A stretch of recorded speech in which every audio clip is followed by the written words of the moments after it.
Selamat malam untuk kita semua. Saya percaya kita semua dalam keadaan baik-baik semua karena Allah yang kita sembah adalah Allah yang selalu menyertai kita di dalam perjalanan kehidupan kita kapanpun, dimanapun, dan bagaimanapun. Karena itu pada malam ini saya pendeta Yesaya Tulak dari Jemaat Sion Parepare melalui saat teduh Badan Pekerja Sinode Wilayah 4, kita akan bersama-sama untuk merenungkan firman Tuhan yang menjadi penuntun dalam perjalanan kehidupan, menjalani kehidupan karunia Tuhan ini. Sebelum kita berdoa untuk pemberitaan firman Tuhan, saya persilakan untuk menikmati pujian yang kita akan dengarkan ini.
Mari kita berdoa untuk pemberitaan firman Tuhan. Pada malam hari ini Tuhan, dengan penuh kerendahan hati, kami datang bersyukur kepadamu atas segala kebaikan-Mu, pemeliharaan-Mu kepada kami sepanjang hari ini, bahkan sepanjang perjalanan kehidupan kami. Dan kami terus menantikan itu Tuhan, dalam kehidupan yang Tuhan karuniakan ini. Karena itu pada malam ini, sebelum kami istirahat dari segala kesibukan, kami rindu mendengarkan suara Tuhan, firman Tuhan. Karena itu ya Roh Kudus, tolonglah kami semua, amat terlebih kepada hamba-Mu yang Engkau panggil dan utus, untuk memberitakan berita sukacita ini. Ampuni dosa kami Tuhan, dan berfirmanlah, karena kami sesungguhnya sudah siap mendengar firman-Mu. Dalam nama Yesus kami berdoa kepadamu Bapa. Amin. Bagian firman Tuhan yang saya siapkan untuk menjadi perenungan kita atau santapan rohani kita pada malam hari ini, saya persiapkan dari kitab Rut pada pasal yang pertama, ayat 1 hingga ayat yang ke-17. Rut pasal 1 ayat 1 hingga ayat yang ke-17. Bunyi firman Tuhan demikian, Rut dan Naomi. Pada zaman para hakim memerintah ada kelaparan di tanah Israel.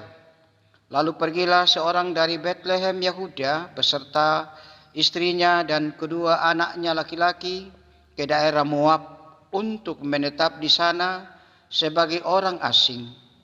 Nama orang itu ialah Elimelek, nama istrinya Naomi, dan nama kedua anaknya Mahlon dan Kilion. Semuanya orang-orang Efrata dari Bethlehem Yahuda.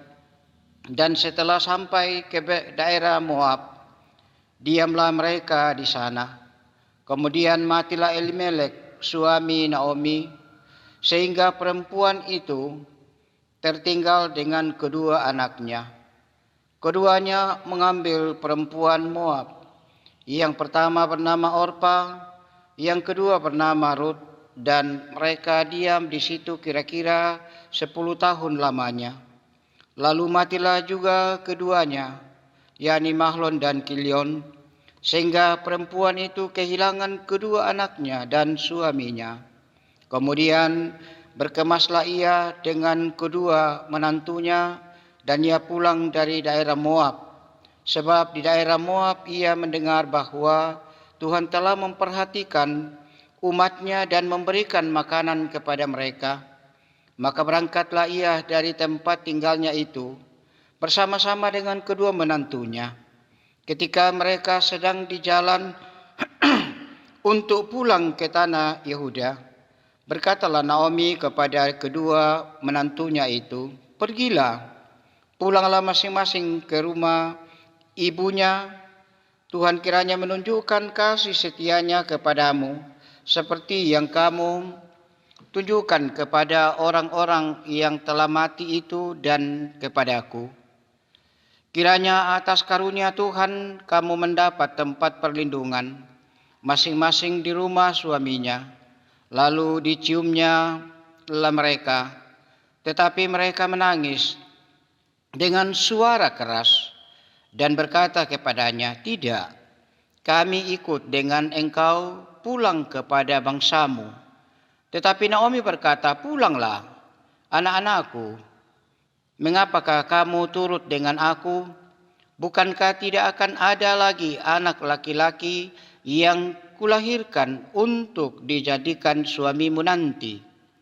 Pulanglah, anak-anakku, pergilah, sebab sudah terlalu tua aku untuk bersuami. Seandainya pikirku ada harapan bagiku, dan sekalipun malam ini aku bersuami, bahkan sekalipun aku masih melahirkan anak laki-laki, masakan kamu menanti sampai mereka dewasa? Masakan karena itu kamu harus menahan diri dan tidak bersuami?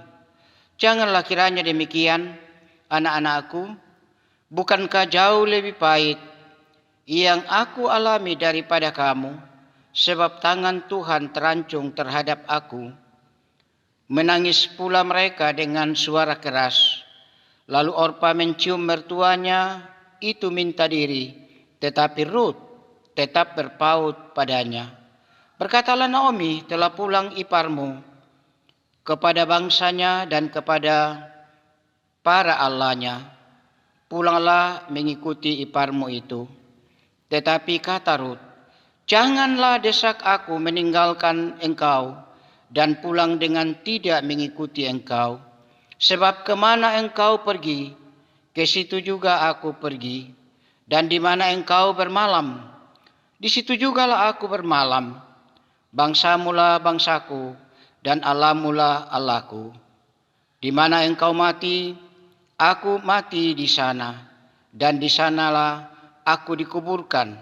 Beginilah kiranya Tuhan menghukum aku, bahkan lebih lagi daripada itu, jikalau sesuatu apapun memisahkan aku dari engkau selain daripada maut." Amin, firman Tuhan. Demikian firman Tuhan. Yang berbahagia ialah yang mendengar firman Tuhan, merenungkan dalam kehidupannya, kata pemazmur, siang dan malam. Yang artinya bahwa dalam susah atau suka, firman Tuhan menjadi bagian kehidupan kita. Bapak Ibu saudara-saudara yang kekasih dalam Tuhan, dari bacaan firman Tuhan ini saya tekankan pada ayatnya yang ke-17. Ayatnya yang ke-17 di sana dikatakan, di mana engkau mati, aku pun mati di sana, dan di sanalah aku dikuburkan. Beginilah kiranya Tuhan menghukum aku, bahkan lebih lagi daripada itu, jikalau suatu apapun yang memisahkan aku dari engkau selain daripada maut. Dengan satu tema, Allahmu itu Allahku. Allahmu itu Allahku. Bapak Ibu dan saudara-saudara yang kekasih dalam Tuhan, demi mempertahankan hidup, orang rela meninggalkan tanah air. Ada perantau, daerah di mana ia dilahirkan, ia tinggalkan. Daerah di mana ia dibesarkan, dia harus berpisah sementara. Sekali lagi demi untuk mempertahankan hidup. Demikian pun yang terjadi di Israel. Kehidupan bangsa Israel karena bahaya kelaparan membuat Elimelek sekeluarga berimigrasi ke tempat yang lain yang dalam bacaan kita disebut Moab. Bahkan kedua anak laki-lakinya kawin dengan wanita Moab yang konon disebut sebagai orang yang berasal dari kafir. Kemudian Tuhan menghendaki suami Orpa dan Rut kembali ke pangkuannya. Rasa kesepian Naomi tinggal di tanah asing tanpa ditemani oleh suami dan anak-anaknya membuat ia mengambil keputusan untuk kembali pulang ke tanah air dengan tidak membawa kedua anak menantunya ke tempat itu atau ke Yehuda. Bagi Naomi, hubungan dengan anak mantu hanya terjalin ketika anaknya hidup. Apa gunanya ia harus membaharui atau membangun kehidupan baru di tanah airnya sendiri? Tetapi saudara-saudara, apa yang dipikirkan oleh Naomi tidaklah seperti yang ada di dalam benak pikiran mereka atau mantunya. Tidaklah menjadi 100% benar. Hal ini hanya berlaku bagi Orpa, tetapi tidak bagi Rut. Hal ini yang mau digambarkan melalui bacaan kita pada malam hari ini. Bagian firman Tuhan yang kita sudah dengarkan atau baca. Pertama, bagi Rut, bahwa suatu perkawinan bukan hal atau soal pribadi. Bukan hanya soal dua orang saja, pria atau wanita. Sehingga ketika sama-sama suka, lantas terjadi jalinan perkawinan. Tetapi bagi Rut, perkawinan adalah mencakup relasi atau hubungan antara suku, antara bangsa, maupun dengan agama itu sendiri. Bahwa sekalipun orang itu telah berjanji untuk kawin dengan atau pria atau wanita yang dicintai itu, bukanlah berarti akan menyangkut agama atau hanya suku atau pribadi, tetapi menyangkut keseluruhan. Sekali lagi termasuk suku dan agama. Bahwa kepercayaannya atau agama, suku tidak dapat dipisahkan dari kehidupan seseorang. Siapapun dia, pasti ia akan tidak terlepas dari mana dia datang dan apa kepercayaannya atau apa agamanya. Karena itu ungkapan atau pengalaman Rut tidak disebabkan oleh paksaan atau desakan, tetapi benar-benar keluar dari hati nurani yang tulus dan ikhlas. Bahwa ia percaya dalam Tuhan. Rasa kesukuan yang begitu kuat akan hilang oleh karena pengakuannya kepada Tuhan atau di dalam Tuhan. Yang kedua ialah bahwa kalau kita melihat kitab Rut ini mengangkat peranan pekabaran Injil atau pendidikan agama di dalam keluarga. Peranan seorang ibu yang dapat membawa salah seorang anak mantunya menerima Tuhan. Karena itu pekabaran Injil yang dimulai seharusnya dalam lingkup keluarga, di mana ibu yang menyaksikan tentang imannya melalui sikap hidupnya, relasinya dalam kehidupan keluarga. Tentu ia sadar dan tidak memaksa anak-anaknya, melainkan memberikan kebebasan untuk mereka memilih kepercayaannya atau percaya kepada Allah. Saudara-saudara yang seiman di dalam Kristus, dalam tradisi perjanjian lama, ayah bertugas mendidik anak-anaknya untuk mengenal hukum-hukum Tuhan. Tetapi juga ibu turut aktif dalam mendidik anak-anaknya untuk mengenal Tuhan. Baru saja kita melakukan pertemuan akbar atau sidang Sinode-Am yang ke-25. Di sana kita berdiskusi tentang bagaimana atau manakah yang disebut dengan keluarga Kristen atau keluarga Allah. Dan tentu keluarga Kristen atau keluarga Allah kita bertolak dari panggilan sebagai gereja. Dalam 1 Petrus pasal 2 ayat yang ke-9. Tetapi kamulah imamat yang rajani bangsa yang kudus umat kepunyaan Allah, yang telah dipanggil dari kegelapan kepada terangnya yang ajaib untuk memberitakan perbuatan Allah yang besar. Keluarga Kristen adalah keluarga yang keluar dari kegelapan, yang telah ditetapkan oleh Allah untuk menjadi berkat, yang telah dikasihi oleh Allah itu sendiri. Dan sehubungan dengan itu juga, kita banyak berbicara soal pekabaran Injil, yang tentu tidak terlepas dari panggilan gereja itu sendiri. Dan siapakah gereja itu? Tentu kita semua memahaminya. Gereja atau jemaat adalah orang-orang yang telah dipanggil keluar seperti yang saya katakan tadi. Karena itu marilah dalam perjalanan kehidupan kita ini, apakah sebagai keluarga, sebagai jemaat, mari kita memperlihatkan bagaimana relasi kita dengan Allah dan hubungan kita satu dengan yang lain dalam rangka mewujudkan damai sejahtera bagi semua dan untuk kemuliaan Tuhan. Tuhan memberkati kita. Haleluya. Amin. Kita mendengarkan satu pujian sebelum kita masuk di dalam doa syafaat.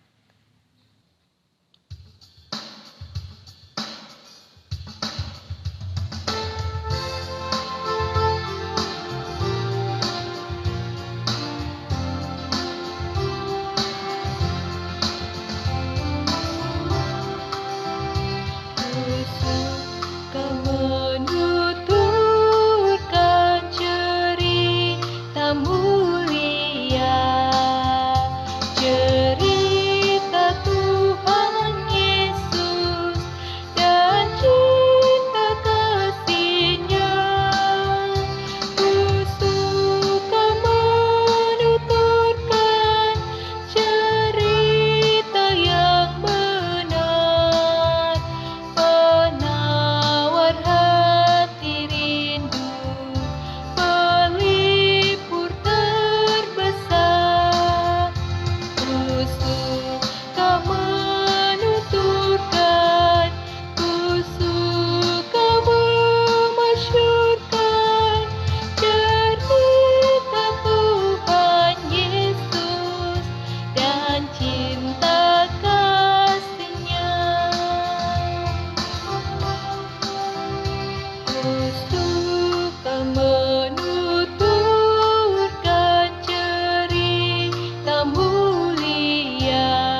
Mari kita berdoa. Puji dan syukur kembali kami sampaikan kepadamu pada malam ini Tuhan.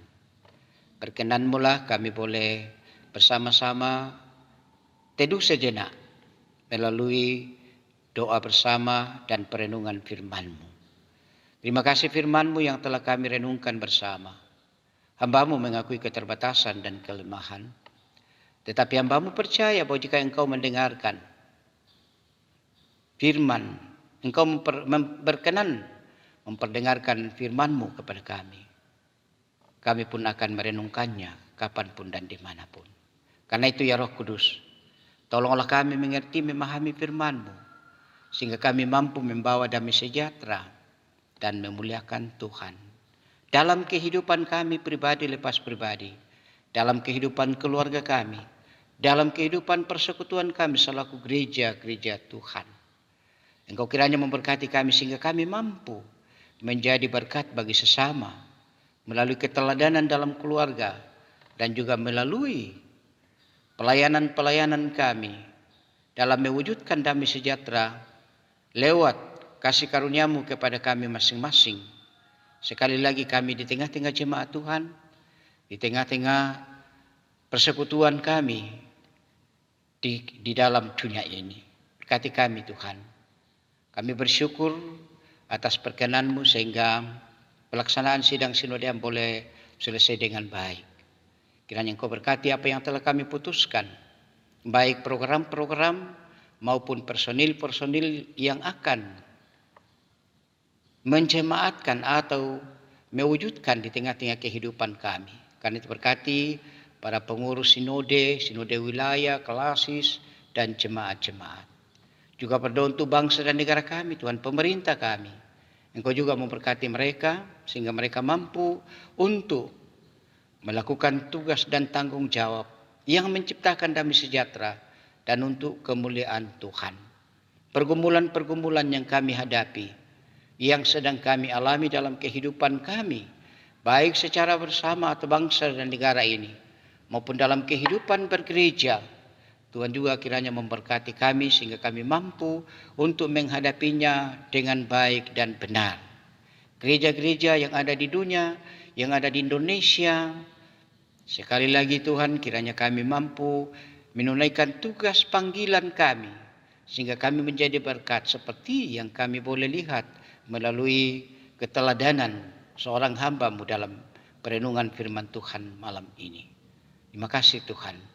Pertolongan hingga saat ini lanjutkanlah itu kepada kami semua dalam kehidupan kami. Kuatkan ketika kami lemah Tuhan. Hiburkan ketika kami susah. Tuntun ketika kami lalai. Dan pulihkan ketika kami berada di dalam kelemahan tubuh karena sakit penyakit. Sekali lagi Bapa, terima kasih atas kebaikan dan kemurahan-Mu.